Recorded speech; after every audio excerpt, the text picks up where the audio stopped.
Assalamualaikum warahmatullahi wabarakatuh. Wilujeng sonten tepang deui sareng abdi Fajrul Aswan Ramadan kelas 11 IPA hiji. Dina acara warta Sunda Breaking News.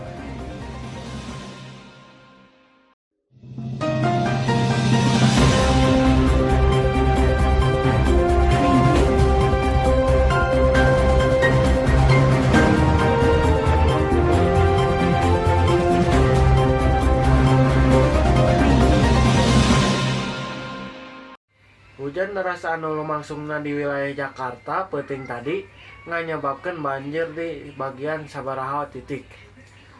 Santeuna aya 11 RT sareng 4 ruas jalan anu kakeueum banjir.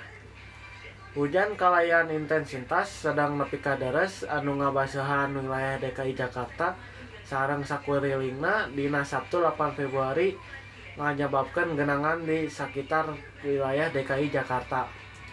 Cek BPBD Jakarta dina katerangan Sabtu 8 Februari 2024. BPDB Jakarta ngadokumentasikeun yen geunangan cai ayeuna aya di 11 RT sareng 4 ruas jalan.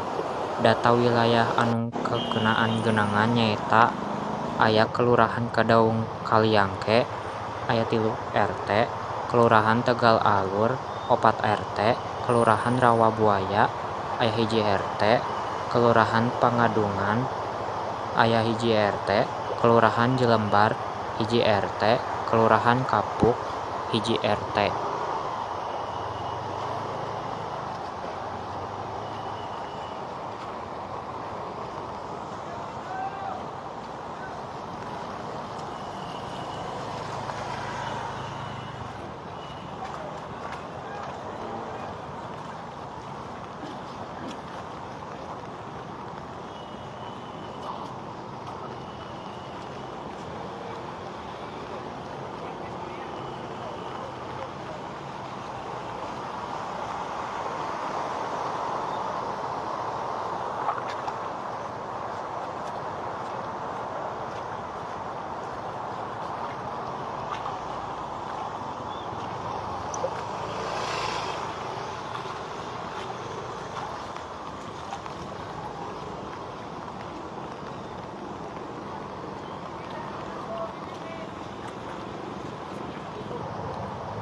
Jangkungna cai berkisar antara 30 dugi ka 100 cm.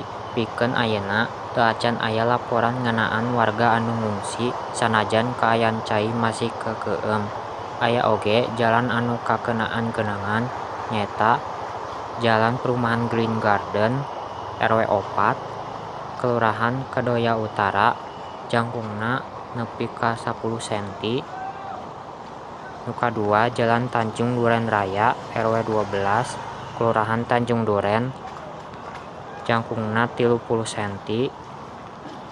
Katilu Jalan Bendakaya RT 2 RW 1 Kelurahan Kamal jangkungna 15 cm. Sareng Jalan Bumi Cengkareng Indah Kelurahan Cengkareng Timur jangkungna 80 cm.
Aya oge jalan anu geus surut geunanganana nyaeta Jalan Letjen Siswondo Parman RT 6 RW 16 Kelurahan Tomang.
BPBD Jakarta ngagerakeun personel pikeun ngawas kaayaan genangan cai di unggal wilayah sarta ngayakeun koordinasi sareng unsur-unsur Dinas SDA, Dinas Bina Marga, Dinas Gulkarmat pikeun ngalakukeun penyedotan genangan sareng mastikeun saluran cai jalan kalian lancar.